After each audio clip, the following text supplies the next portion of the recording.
Hi, this is Sarah Russell, your microdose host, here with your weekly mood boost and tools for transformation, and the occasional answer to a listener question like this one. Hi, Sarah.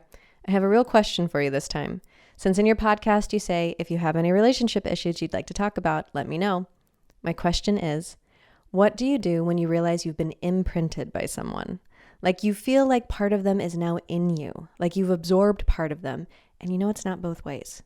It happens to me with guys often. With women, it's usually a mutual imprinting. I notice the imprinting when I either feel the way they felt, I absorb their emotion, women usually, or I think about them and become, in a sense, obsessed with them, which usually means they're the most exciting thing in my life. Men, usually.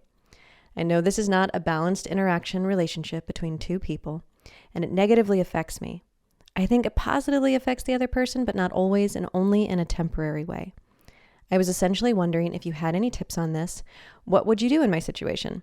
I have recently been imprinted by someone, and I thought I completely purged him out of my system, but my thoughts are still wrapped up in his world. I guess it's a great reason to ditch my thoughts. Winky face. Thanks for the question. This is really common because as human beings, we're social creatures. To survive and thrive, we need to be part of a community. Way back in our human history, if we weren't allowed to sit around the campfire, we would be exposed to the dark and the cold and the wild animals. We needed people to like us so that we could have the protection that the clan offered. Part of the reason we've been able to evolve and advance the way that we have is because of how we connect with each other and what becomes possible when we work alongside each other. All that to say, we've developed highly sensitive biological equipment to create connections with one another. For example, mirror neurons, which are a type of cell that respond equally when we perform an action as when we witness somebody else performing the same action. You see this when somebody bites into a burger and your mouth waters. I was watching somebody on those gymnastic style rings at Burning Man. As I was watching them swing, my abs tensed and my shoulders fired, getting ready to go. It also means that when you get sad, I get sad. So why do we have mirror neurons? There's plenty of speculation and hyperbole around them. They've been called the most hyped concept in neuroscience, but one of the things they seem to do is support learning through promoting imitation. So first of all, be gentle with yourself for doing what you were biologically built to do, which is to mimic people. But just because you have some default wiring doesn't mean that you can't build enough awareness to start making more conscious choices, more in alignment with how you'd like to show up in the world. Want to learn how to respond from your values rather than just react to your instincts? Here are some habits you can practice. First, determine your baseline energy. Most of the time, we're walking around with a pretty muddy mix of our thoughts, feelings, emotions, sensations, wants, need, preferences, stories, and everybody else's is mixed up in there as well. We can lose sight of what's ours and what's somebody else's, especially with people we're close to, people that we really care about, or when we really care about somebody's opinion of us.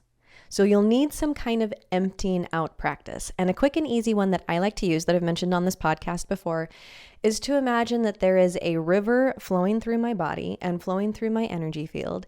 And anything that's not mine, that river is picking up and carrying away like sticks and leaves and debris that get carried down river. Then once you've emptied out, you've created a void. And so you don't want other people's stuff flooding back into your system. So you want to fill back up with yourself and with source. And what I mean by that is fill yourself up with your values and morals and meaning and preferences and goals. And also connect to something larger than yourself that is aligned with your highest good, source, spirit, purpose, you name it. Once you have your practice, could be the one that I offered, could be anything else you use to empty out. Maybe it's a breath work practice, a meditation practice, a movement practice. You'll want to pick some kind of threshold, something you do multiple times a day, like taking a sip of water or walking through a doorway. And then every single time you cross that threshold, take the sip, walk through the door, you're going to want to quickly do your emptying out practice for say 30 seconds to a minute. So something fast, something easy. And commit to doing this for 3 days. At the end, you should have a better idea of what your baseline state is.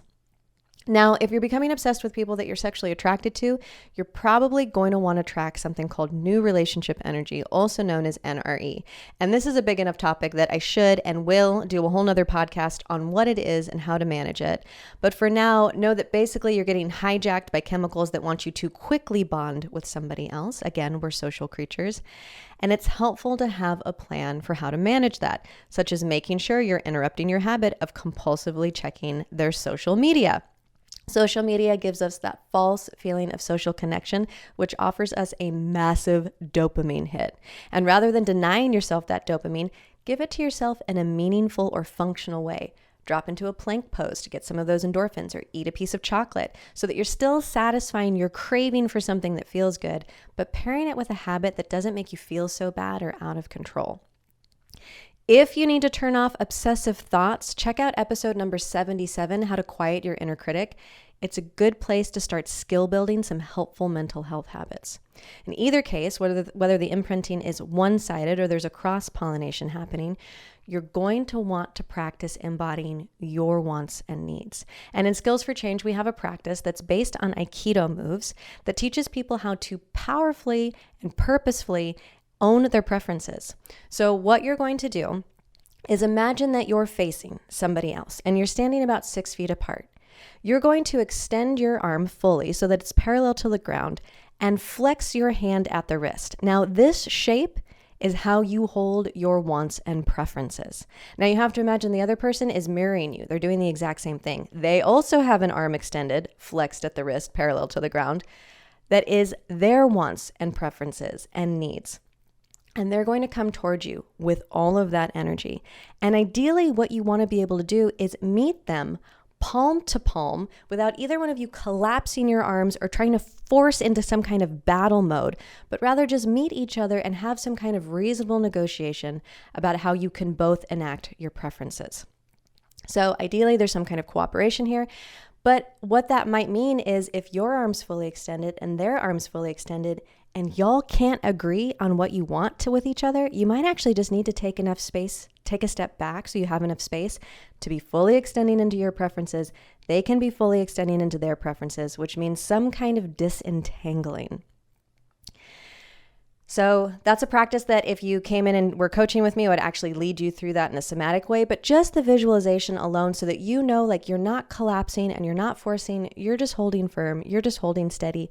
This is what I want, which means you have to know what it is you want. And you might do that through trial and error. You might do that through an analysis of your history. You might do that through dreaming into a future you that you want to be, but get clear on what it is that you want and need. And also recognize that it's idealism to think that other people aren't going to impact or influence us. So rather than trying to protect ourselves from ever letting that happen, know that it's probably going to, and make a plan for how you're going to handle it. Notice when it's happening, ask yourself what you would like to be happening, and then try to make a small shift towards being you in that moment. What would that look like, and what would you need to practice to get there? Thanks so much for listening. If you enjoyed this podcast, please rate, review, or subscribe wherever it is you're listening. Also, check out mudwtr.com for all of our written work, and you can check out these wonderful movies that Mud is making. If you have a relationship question like the one I just answered, please email me. You can send a voice memo or a written email to podcast@mudwtr.com, and I would love to offer you some support. Also, if you've asked this question, if you were listening to this question, like, give me some feedback and then I can respond. We can have a conversation with each other. It would be amazing. May you find the path that's just right for you.